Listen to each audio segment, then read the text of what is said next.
Ken? Ken? Hmm? I better be going. It's late. I've got you a Christmas present. I didn't unwrap it. Ken had spent weeks copying every Marlene Dietrich film from one grimy VHS machine to the other. Illegal, labour-intensive, and very lovely to receive. Should I ring you over Christmas? Best not. I'll be at my parents'. I'm never going home for Christmas again.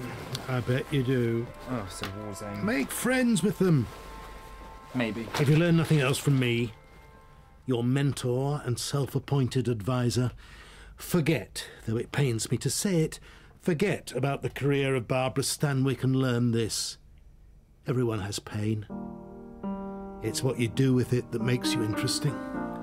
This is a story of two rooms. One was that room, Ken's tiny bedsit. I was his buddy. Not like in an American film, I was his official buddy. He was living with AIDS, though we both knew he was dying of it. He was a writer who, entirely on his own initiative, had set up the National Lesbian and Gay Survey to preserve the experiences of lesbians and gay men for posterity. That room was hot, crowded, messy, and intense. This other room is cool, sparse, architectural. Every cliché of a modern public space. This is the reference room for the University of Sussex Special Collections. This is posterity. I'm afraid we can only release one folder to you at a time. Ah, okay. This is where the archive has come to live. And, pencils only. Oh, right. Sorry. I call up boxes of papers.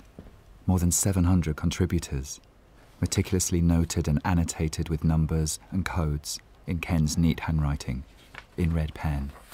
And I read, ordinary people doing something interesting with their ordinary pain. I know that to some people, I'm a stereotype. Trousers, grey hair, short, no makeup.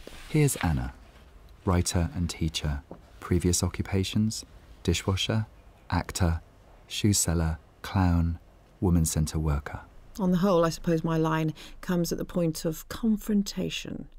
I let those people know who won't confront me. Though on occasions I have stood up and been counted. If I hear a bunch of people slagging off lesbians and gays, I will try and put them straight. Unless they're too straight already.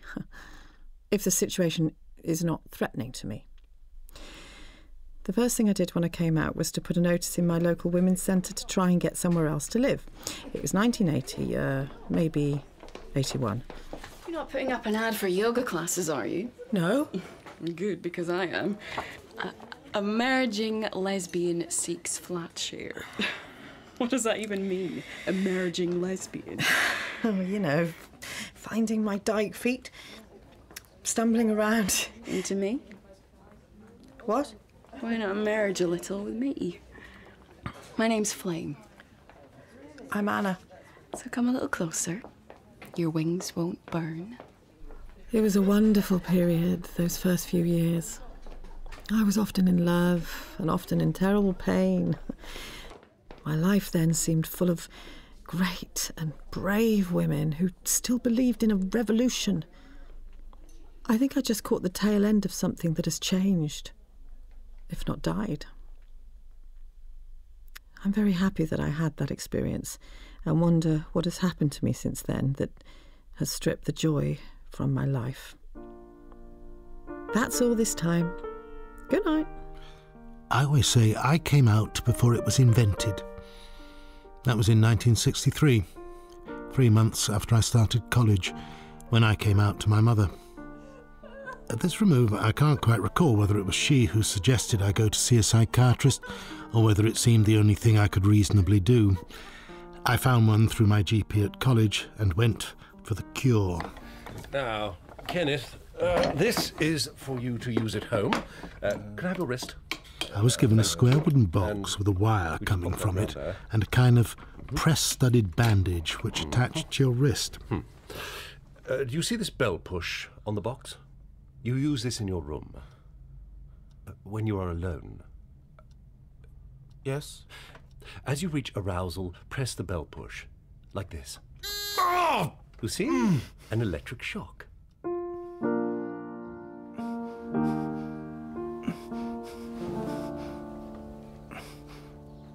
It's on the table. Kenneth? It was, even at a practical level, quite the most ridiculous operation. Kenneth? One didn't seem to have enough hands. No. Ow! Bastard! Kenneth! It's all right. What are you doing? Nothing. I'm all And right. it didn't seem to have much effect, except that one had rather more masochistic fantasies. Now, the next stage is a chemical treatment, if you'd roll up your sleeve. Now, I'm administering a substance which you will find will facilitate sexual fantasy. Just a scratch. That's it. But at the same time, it... thank you. If you just hold that there. What does it do? Oh, it makes you vomit. It's on the table. Kenneth, have you been at my sanatogen? As we are not making any headway, Kenneth, I want to ask you again. Do you wish to continue with your treatment? To my relief, I heard myself saying, No. No, I don't. I don't want to be cured. Then stop wasting my time. how many men and women must have gone through with that sickening and degrading process. I remember writing in my diary, will I be able to write poetry or cry at sad movies afterwards? A couple of years later, I was involved in a court case which hit the national press, and I was forced out in a big way. Je ne regrette rien. I don't know what to say. Everyone has a story somewhat like that. When you go into a gay bar in your cycling shorts and hope to get mildly groped so you can get mildly outraged, remember that every old fella has a story something like that. Every old dyke a story like Anna's. Okay. I'm not sure I would have just said okay. I don't struggle to bring to life what Ken said. I struggle to put words in my young mouth. My memories of the time were that I was quiet a lot.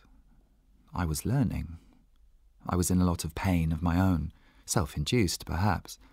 But as Ken said, I too had a story like his. One more suited to the 80s than the 60s, but one of feeling isolated, not an equal person worthy of basic dignity. Growing up like that was having the effect on me that being abused as a child almost always has, because that's what it was.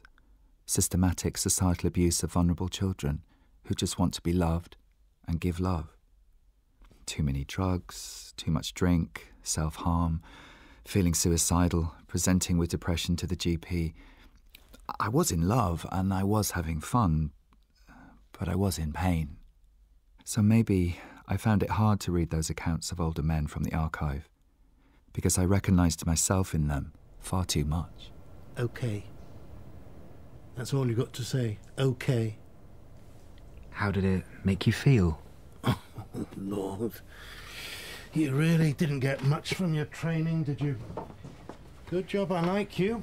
And I suspect there might be something in there. All right, I'm a bit lost, but I do want to know.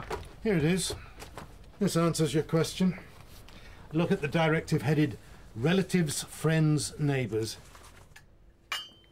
Kenneth, I've had to tell your auntie about what happened. The court case. About, about you. What? You said you'd never tell her. Well, I needed some moral support. Some loving moral support. After your father's reaction. You told him? The police told him, Kenneth. What about Grandma? We are not telling your grandmother. It would kill her. I'd found my own way to tell her that wouldn't kill her. How? I'd like to know. After everything that woman's gone through, she's lost her daughter at 60, her eyes, her health all over. Grandma loves me. All those times I read to her after school because of her cataracts, all those trips to the cinema. Well, how would any of us tell her? She's as deaf as a post. You'd have to shout. True. You wouldn't want to go shouting that.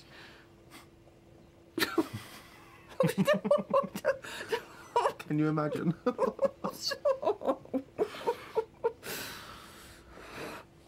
Besides, You're not bloody telling her. And that's that. One of the many things I applaud Ken for was his fundamental commitment to equal weight for women's experiences as well as men's. This might seem obvious now, and perhaps he doesn't deserve applause exactly, but there was an unpleasant seam of misogyny in the gay world in those days, and the men-hating equivalent too from the women. Oppressed people tend to be rather brilliantly creative at oppressing others. But Ken insisted it was the Lesbian and Gay Survey. I'm of the opinion that to be any sort of lesbian is political. Even a closet passing dyke is living a revolution in her choice of lover. Perhaps this would not be so in a world that was not so hysterically anti-lesbian. Women at all levels experience men's fear through insults, prejudice and physical assault. If on top of that she suggests that she is not sexually available to some male somewhere, then it's 1,000 times worse. Oh, what do you think of that, Sonia? I think you sound wonderful. Oh, good. And right. And bloody militant and stroppy. Hey. And if I didn't fancy you, then I'd call you a stuck-up cow. Oh. But as I say, I fancy you. In fact, I love you. So I love all of you. The social activist who talks the talk, even if she doesn't always walk the walk. Oh. And the soft-hearted woman who's going to give me a last bit of banana loaf. Oi. I love you. I love you too. Right. Don't lose it, Anna. I see the joy fading from you sometimes. I see the fear starting to win. Don't lose it. I don't know what you mean. You don't need to have a suitcase packed. You're not your father. I'd never told you that if I thought you'd attempt cheap psychology on me. Anyway, I've got to get on, so... Fine.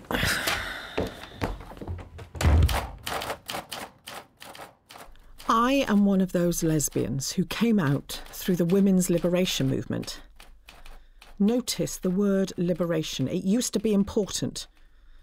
The perception of men being an enemy seemed to me then to explain all dilemmas, personal and global. Though I know I've mellowed with the years and now count some men as warmish acquaintances, if not good friends.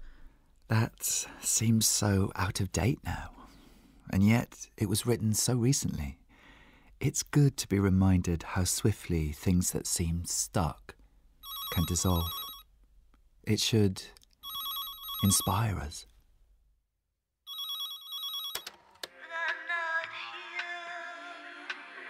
As Kate Bush said, I'm not here, so leave a message. Where in God's name are you? This is the third time it's New Year's Day.